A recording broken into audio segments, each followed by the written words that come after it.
अस्सलाम वालेकुम dear students, उम्मीद करता हूँ आप सब खैरियत से होंगे। एक बार फिर आपको फाइव के वर्ल्ड में वेलकम करता हूँ। स्टूडेंट्स, हमारी आज की डिस्कशन जो है वो है थ्योरेटिकल यील्ड, एक्चुअल यील्ड और परसेंट यील्ड के ऊपर। थ्योरेटिकल यील्ड को समझने की कोशिश करेंगे और साथ में जो एक्चुअल यील्ड है उसको भी समझने की कोशिश करेंगे। जो परसेंटेज यील्ड है वो तो डायरेक्टली थ्योरेटिकल यील्ड को, जब एक्चुअल यील्ड को थ्योरेटिकल यील्ड के ऊपर डिवाइड करेंगे तो हमारे पास परसेंटेज यील्ड ऑटोमेटिकली हमारे पास फाइंड आउट हो जाएगी। सबसे पहले अगर हम थ्योरेटिकल यील्ड और एक्चुअल यील्ड पर फोकस करें, इससे हमारी जो पिछला टॉपिक था वो हमारे पास लिमिटिंग और नॉन लिमिटिंग रिएक्शन के ऊपर था, जो कि हम ऑलरेडी डिस्कस कर चुके हैं। आज हमारे पास लास्ट टॉपिक है। सबसे पहले जो थ्योरेटिकल यील्ड और एक्चुअल यील्ड है, अगर इन दोनों के वर्ड्स पे हम फोकस करें तो इसके वर्ड्स से भी ज़ाहिर हो रहा है, एक क्या है थ्योरेटिकल बात हो रही है, एक एक्चुअल में बात हो रही है। इनके इनके नाम से ज़ाहिर हो रहा है, एक थ्योरेटिकल यील्ड, दूसरा एक्चुअल यील्ड। अब थ्योरेटिकल यील्ड कौन सा यील्ड हुआ? अगर मैं आपसे कहूँ कि मैंने एक रिएक्टेंट है 2 मोल्स, दूसरा रिएक्टेंट मेरे पास 3 मोल्स है, मैं दोनों को रिएक्ट करवाया, मेरे पास 3 मोल्स कोई प्रोडक्ट बना। ये मैंने क्या कहा, ये जो मैंने ज़बान से कहा या फिर आपको लिख कर दिया, ये एक्चुअली मैंने थ्योरेटिकली मैंने बात की। एक्चुअल में मैं कब जाऊंगा? एक्चुअल में जब मैं जिस रिएक्टेंट को मैं रिएक्ट करवा रहा हूँ, मैं अपने हाथ में वो लूँ, साथ में दूसरा रिएक्टेंट लूँ, उन दोनों को रिएक्ट करवाऊँ, या किसी भी टेस्ट ट्यूब के अंदर, किसी भी चैम्बर के अंदर मैं उन दोनों को रिएक्ट करवाऊँ और एक्चुअल में मेरे पास प्रोडक्ट बन जाए, तो उसको हम क्या कहेंगे? इसको हम एक्चुअल यील्ड का नाम कहेंगे। यानी कि फैक्ट्री में जाके प्रैक्टिकली अपने उस रिएक्शन को परफॉर्म करने के बाद जो हमारे पास यील्ड मिलेगा उसको हम क्या कहेंगे? एक्चुअल यील्ड कहेंगे। और अगर थियोरेटिकली हम कोई बात करें, किसी भी कागज़ के ऊपर लिखें या किसी को अपने मुंह के थ्रू बताएं कि भाई मैंने इतने मोल का रिएक्टेंट, इतने मोल की रिएक्टेंट के साथ मैंने रिएक्ट करवाया, मेरे पास इतना प्रोडक्ट बन गया, तो ये मेरे पास क्या हो गई? थियोरेटिकल यील्ड हो गई। बहुत सिंपल सा दोनों के दरमियान डिफरेंस है। अब पढ़ते हैं इन्होंने क्या लिखा हुआ है स्टूडेंट्स यहाँ पर। The quantity of a product calculated from balanced chemical equation. इन्होंने भी मेरी वाली बात की है लेकिन थोड़ी सी चेंज अल्फाज में। अब जो बैलेंस्ड केमिकल इक्वेशन है, कहते हैं कि वहाँ से किसी प्रोडक्ट को डिराइव करना। इसका क्या मतलब हुआ? हमारी जो इस चैप्टर के स्टार्टिंग में जो हम न्यूमेरिकल करते थे, मोल मोल कन्वर्जन, मोल मास कन्वर्जन के ऊपर किस तरह से करते थे? हमारे पास कोई चीज़ गिवन होती थी, हमसे पूछा जाता था कि कितने, अगर मैं इतने मोल ऑफ रिएक्टेंट, इतने मोल ऑफ रिएक्टेंट के साथ मैं क्या करूँ, या ग्राम्स के साथ मैं उसको रिएक्ट करवाऊँ, तो मेरे पास कितने अमाउंट ऑफ प्रोडक्ट बनेगा। तो हम क्या करते थे? बैलेंस्ड केमिकल इक्वेशंस के साथ हम उसको फाइंड आउट करते थे। तो कहते हैं कि तो उसके बाद हमने क्या फाइंड करते थे? प्रोडक्ट फाइंड करते थे। अब जाहिर है ये सब क्या करते थे? हम कागज़ के ऊपर लिख कर करते थे, इसको सॉल्व करते थे। इसको हम क्या कहते हैं? इसको हम थ्योरेटिकल यील्ड कहते हैं। तो इन्होंने भी वही बात की है, the quantity of product calculated from balanced chemical equation is called theoretical yield of the reaction. Same is the case, the quantity of a product that is actually produced in a chemical reaction. और जो actual yield है वो क्या है? वो actual में जाके practically उस रिएक्शन को करना, फिर उसके बाद देखना कि आपके पास कितना प्रोडक्ट बन रहा है, उसको हम क्या कहते हैं? उसको हम एक्चुअल यील्ड का नाम देते हैं स्टूडेंट्स। बहुत सिंपल सा कंसेप्ट है। और साथ में अगर थियोरेटिकल यील्ड और एक्चुअल यील्ड का कंसेप्ट समझ आ गया तो परसेंटेज यील्ड तो बहुत आसान है। परसेंटेज यील्ड कहते हैं कि actual yield divided by theoretical yield multiply by 100। जो हमारे पास एक्चुअल यील्ड होगा उसको थियोरेटिकल यील्ड पे डिवाइड करेंगे, मल्टीप्लाई बाय 100 करेंगे, तो हमारे पास परसेंटेज यील्ड भी ऑटोमेटिकली फाइंड हो जाएगा। तो स्टूडेंट्स, ये कुछ बेसिक कंसेप्ट था एक्चुअल यील्ड, थियोरेटिकल यील्ड का। और साथ ही साथ में जो इन्होंने यहाँ पर बात की है ना, इन्होंने इस बारे में बात की है कि अगर मैं एक बात बताऊँ, वो ये है कि हमारे पास जो रेयर किस्म की कुछ रिएक्शन इस तरह के होते हैं जिसमें हमारे पास एक्चुअल यील्ड हमारे पास थियोरेटिकल यील्ड के बराबर होता है। यानी कि थियोरेटिकली हमारे पास जितना यील्ड आ जाए वो हमारे पास एक्चुअल में जब हम इसको उस रिएक्शन को परफॉर्म करते हैं तो हमारे पास सेम उतना ही प्रोडक्ट बन जाता है। लेकिन मोस्ट ऑफ द केसेस हमारे पास ऐसा नहीं होता। हमारा जो एक्चुअल यील्ड होता है, which actual yield is always less than theoretical yield. हमारे पास जो मोस्ट ऑफ द रिएक्शन में क्या होता है, हमारे पास एक्चुअल यील्ड हमेशा थियोरेटिकल यील्ड से लेस होता है। यहाँ पे लिखा है, मैं एक बार पढ़ता हूँ, आपको समझ आ जाएगी। There are many reactions for which the actual yield is almost equal to the theoretical yield.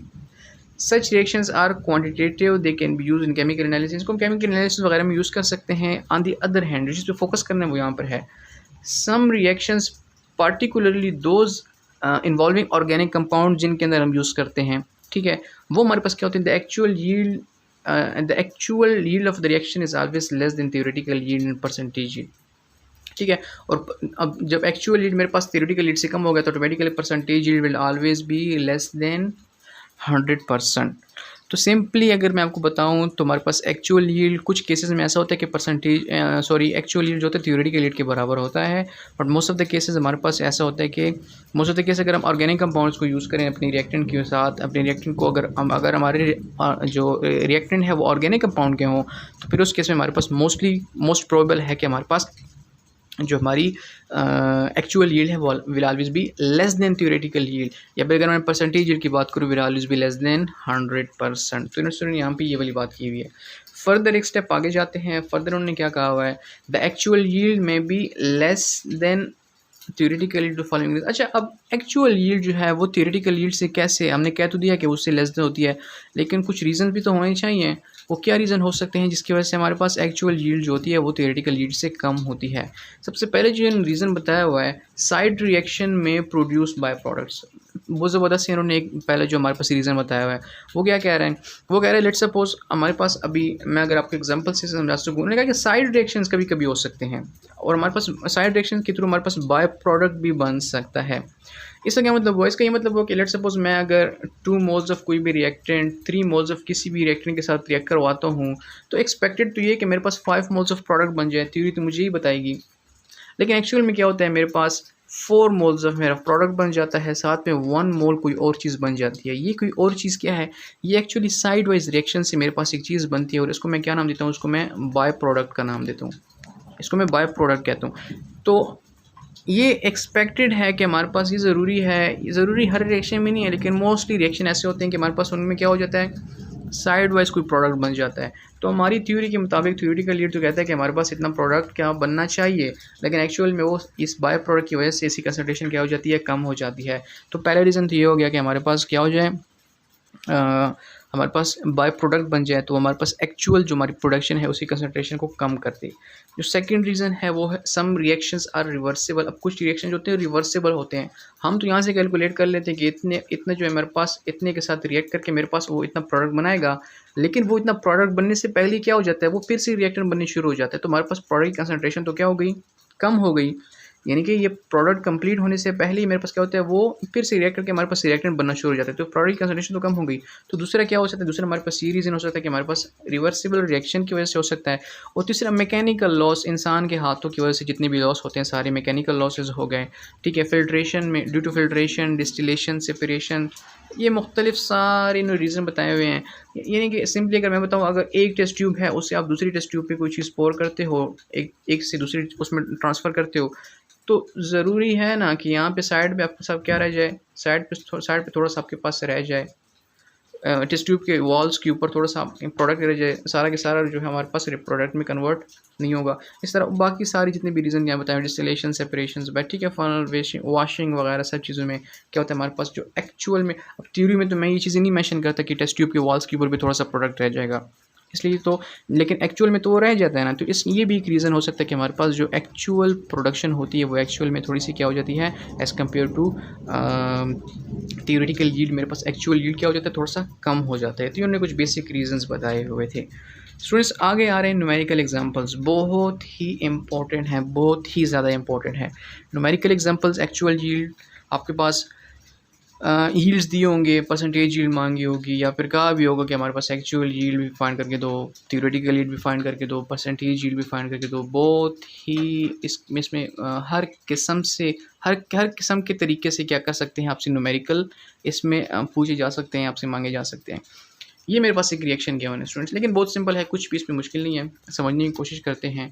An industry copper metals were prepare by the following reaction. अच्छा, इंडस्ट्री में मेरे पास कॉपर कैसे प्रोड्यूस होता है, वो ये वाला सारा रिएक्शन है। ठीक है, आपने ये रिएक्शन फिलहाल जहन में रखना है। 1 mole of zinc 1 mole of copper sulphate के साथ रिएक्ट करके 1 मोल ऑफ जिंक सल्फेट और 1 मोल ऑफ कॉपर बना के दे रहा है। ये रिएक्शन आपके जहन में हो। नीचे जाते हैं, इन्होंने मेरे पास डेटा क्या दिया हुआ है, उसके बाद जो फर्दर देखते हैं इन्होंने मांगा क्या हुआ है, फिर इस न्यूमेरिकल को हम क्या करते हैं, सॉल्व करने की कोशिश करते हैं। बहुत ही सिंपल सा न्यूमेरिकल है, कुछ भी इसमें मुश्किल नहीं है। स्टूडेंट्स इनकी रिक्वायरमेंट देखते हैं। हमेशा मैं न्यूमेरिकल करने से पहले मैं आपको एक चीज़ समझाता हूँ, वो ये है कि न्यूमेरिकल में हमारे पास जो सा डेटा दिया होता है हमारा सिर्फ उसके साथ काम होता है, उसके अलावा हमारे पास किसी की चीज़ के साथ हमारा काम नहीं है। हमारे पास जिंक दिया हुआ है लेकिन वो एक्सेस में है, अब ये हमारे पास ज़्यादा लिमिटिंग होगा, तो इसकी प्रोडक्शन किस पे डिपेंड करेगी, लिमिटिंग रिएक्टेंट पे। ये हमने लिमिटिंग और नॉन लिमिटिंग रिएक्टेंट की अगर आपकी वीडियो नहीं देखी तो आप काइंडली एक बार उसको विजिट कर लें, हमने बहुत डिटेल से उसके ऊपर बात की है, पिछली 2-3 वीडियोज़ हमने उसके ऊपर बनाई है।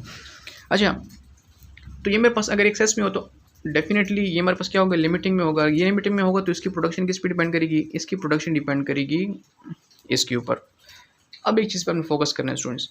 यहाँ पे ये लोग क्या कह रहे हैं, यहाँ पे कह रहे हैं कि 1.274 ग्राम्स ऑफ कॉपर सल्फेट वो reacted with excess of zinc. Zinc मेरे पास बहुत ज़्यादा मिकदार में है, ख़त्म होने का नाम ही नहीं ले रहा, ठीक है। Metal, zinc metal, a yield of 0.392 grams of copper metal is obtained। मेरे पास कॉपर मेटल उससे कितना ऑब्टेन हो रहा है, अब सिर्फ मेरा कॉपर सल्फेट के साथ और कॉपर मेटल के साथ काम है। आपको अगर मैं एक बार रिएक्शन याद दिलवाऊँ तो क्या था, जिंक मेरे पास किसके साथ रिएक्ट कर रहा था, कॉपर सल्फेट सोल्यूशन के साथ। Zinc sulphate plus copper metal मेरे पास बना रहा था, सब 1 मोल्स के थे, ठीक है स्टूडेंट्स। ये मेरे पास रिएक्शन है, अगर आपने नहीं देखा तो ऊपर आप एक बार फिर विजिट कर सकते हैं, ऊपर रिएक्शन हमारे पास लिखा हुआ है। अच्छा, हमारे पास क्या बना के दे रहा है, 0.392 मोल्स ऑफ कॉपर मेटल्स बना के दे रहा है। कैलकुलेट परसेंटेज यील्ड, हमने क्या फाइंड करके देना है, परसेंटेज यील्ड फाइंड करके देनी है। एक चीज़ मैं आपको बताऊं, परसेंटेज यील्ड का हमें पता है, उसका फार्मूला क्या है, उसका फार्मूला है कि actual yield divided by theoretical yield multiply by 100। ये परसेंटेज यील्ड का फार्मूला है। क्या फाइंड करना है, एक्चुअल यील्ड फाइंड करना है, थियोरेटिकल यील्ड फाइंड करना है, मल्टीप्लाई बाय 100 कर देना, मेरे पास परसेंटेज यील्ड फाइंड हो जाएगी। एक चीज़ यहाँ पे जो सबसे मेन पॉइंट है वो अगर मैं आपको बताऊँ वो ये है कि जब भी मेरे पास कॉपर क्या है, वो मेरे पास प्रोडक्ट है। हमारे पास रिएक्शन कि जो गिवन डेटा होता है ना, उसमें जो प्रोडक्ट गिवन होता है ना, वो हमारे पास कौन सा प्रोडक्ट होता है, वो ऑलवेज मेरे पास एक्चुअल प्रोडक्ट होता है, यानी कि एक्चुअल यील्ड होता है। न्यूमेरिकल के क्वेश्चंस के अंदर जितना भी प्रोडक्ट हमारे पास या जो भी प्रोडक्ट हमारे पास गिवन होगा वो हमारे पास क्या होगा, एक्चुअल का प्रोडक्ट होगा। तो हमारे पास एक्चुअल प्रोडक्ट तो मेरे पास फाइंड हो गया है। मसला किस चीज़ में, थ्योरेटिकल यील्ड। अब थ्योरेटिकल यील्ड में किस चीज़ से फाइंड करूँगा, हमने ऊपर भी इस बारे में बात की कि हम थ्योरेटिकल यील्ड को निकालते हैं बैलेंस्ड केमिकल इक्वेशन से, स्टैकोमेट्रिक टेक्निक से। तो थ्योरेटिकल यील्ड में अपने बैलेंस्ड केमिकल इक्वेशन से डिराइव कर सकता हूँ, वो किस तरह आपको समझ आ जाएगी अभी। तो डिवाइड करके मल्टीप्लाई बाय 100 कर दूंगा, मेरे पास क्या हो जाएगी, परसेंटेज यील्ड फाइंड हो जाएगी। जाते हैं स्टूडेंट्स अपने न्यूमेरिकल के सोल्यूशन की तरफ। सबसे पहली चीज़ हर वीडियो में बताता हूँ, आपके पास ग्राम में जब भी कोई चीज़ गिवन होती है उसको आपने कन्वर्ट करना होता है किस चीज़ के अंदर, मोल्स के अंदर। तो क्या करेंगे, सबसे पहले अपने ग्राम्स को मोल्स में कन्वर्ट करेंगे। ये मैंने कर दिया इसको मोल्स में कन्वर्ट, ठीक है। मेरे पास कितना गिवन है, 1.274, एक को डायरेक्ट इन्होंने मोल्स में कन्वर्ट किया, ग्राम्स में मोल्स में इन्होंने कन्वर्ट किया है। अभी convert number of grams of copper sulphate into number of moles. Molar mass इसका इतना है, ठीक है, ठीक है, इसका मोलर मास हो गया इसके 1 मोल्स, ठीक है। मेरे पास कितना आ गया, 7 point copper sulphate 1.27 grams of copper sulphate मेरे पास किसके बराबर है, 7.92 10⁻³ मोल्स के बराबर है। अब स्टूडेंट्स आते हैं अपनी क्वेश्चन जो बेसिक चीज़ है जो कि थियोरेटिकल यील्ड है। इससे पहले जितनी भी चीज़ें डिस्कस की वो तो सब गिवन है। अब थियोरेटिकल यील्ड को हमने फाइंड करना है, किस चीज़ को फाइंड करने के लिए, परसेंटेज यील्ड को फाइंड करने के लिए। मैं आपको एक चीज़ बताता हूँ स्टूडेंट्स, अगर मैं ऊपर एक बार आपको वो इक्वेशन दिखाता हूँ, आपको उसकी समझ आ जाएगी। मेरा काम किसके साथ है, कॉपर सल्फेट के साथ है, और साथ में मेरे पास काम किसके साथ है, कॉपर मेटल के साथ है। मैं बार बार एक चीज़ बताता हूँ, बस इनके साथ काम है रिएक्शन के अंदर, और हमारा किसी चीज़ के साथ काम नहीं है। मैं एक बार आपको रिएक्शन दिखाता हूँ, यहाँ पे स्टूडेंट्स आपने फोकस करना है। कॉपर सल्फेट का काम है और साथ में कॉपर का काम है। अगर मैं देखूँ तो मैं according to balance chemical equation 1 mole of copper sulphate मेरे पास क्या बना के दे रही है, 1 मोल ऑफ कॉपर बना के दे रही है। मेरे पास कितने मोल्स ऑफ कॉपर सल्फेट है, अभी हमने फाइंड किया वो 10⁻³ के साथ जो हमने फाइंड किया हुआ है, ये वाली अमाउंट गिवन है स्टूडेंट्स हमारे पास, ठीक है। तो नीचे इन्होंने जो ऊपर मैंने लिखा वो इन्होंने यहाँ भी लिखा। मैं बता दूँ 1 mole of copper sulphate is equal to 1 mole of copper, लेकिन मेरे पास कितने मोल्स गिवन है, जो मैंने मास से मोल्स में कन्वर्ट किया 7.982 10⁻³ ग्राम्स, वो मेरे पास ये गिवन है। दोनों साइड पे मल्टीप्लाई कर दूंगा, मेरे पास इतने मोल्स ऑफ क्या आ जाएंगे, कॉपर आ जाएंगे। लेकिन मेरे पास मोल्स में तो नहीं है, जो दूसरी हमारे पास यील्ड गिवन है वो भी किस में है, ग्राम्स में है। तो उसको भी हम क्या करेंगे, ग्राम्स में कन्वर्ट करेंगे।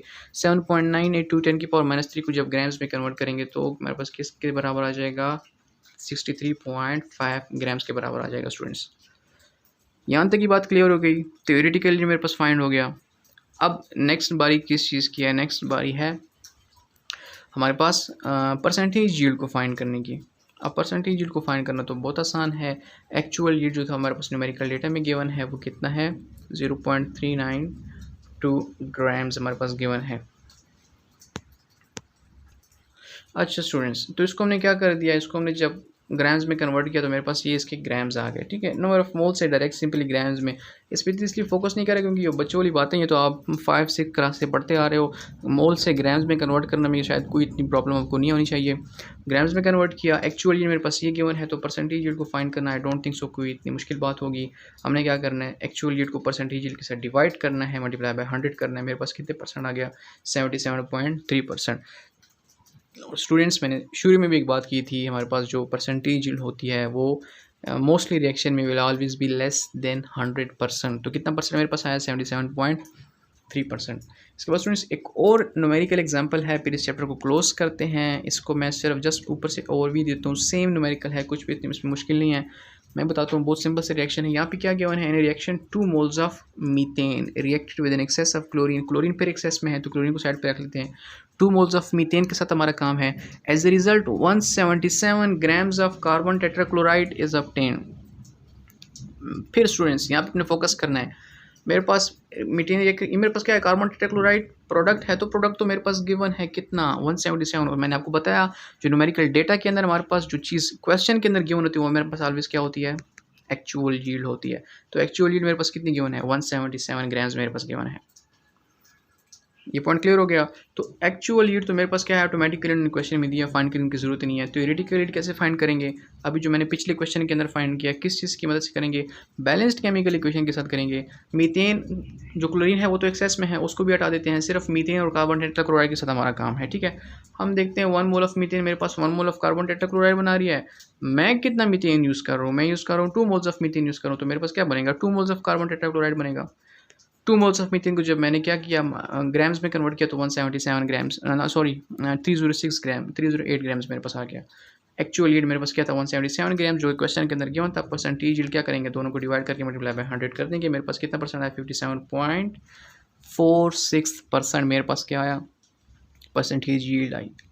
तो स्टूडेंट्स ये सब हमारे पास क्या था? एक्चुअल यील्ड की डिस्कशन थी, थ्योरेटिकल यील्ड की डिस्कशन थी, परसेंटेज यील्ड की डिस्कशन थी। आपको इस टॉपिक में या किसी भी फिज़िक्स और केमिस्ट्री में किसी भी टॉपिक में आपको मसला हो, मैं अपना जो व्हाट्सएप नंबर है मैं हमेशा डिस्क्रिप्शन में देता हूँ, आप मुझसे किसी भी वक्त कांटेक्ट कर सकते हो। I am always there to help you. और सबसे मोस्ट इम्पॉर्टेंटली ये है कि हमारी जो चैप्टर नंबर 1 की डिस्कशन थी वो आज क्लोज्ड हो चुकी है। आने वाले लेक्चर्स में इंशाल्लाह चैप्टर नंबर 2 को एक्सप्लोर करने की कोशिश करेंगे कि वो किस बारे में बात कर रहे हैं, उसको समझने की कोशिश करेंगे। स्टूडेंट्स, हमेशा की तरह आपसे एक ही रिक्वेस्ट होती है कि काइंडली आप वीडियो को लाइक कर दीजिए करें और साथ में सब्सक्राइब कर दिया करें चैनल को, ताकि हमारी हौसला अफजाई हो सके। इंशाल्लाह आने वाली वीडियो में फिर से मुलाकात होगी, तब तक के लिए इजाज़त दीजिए। अल्लाह हाफ़िज़।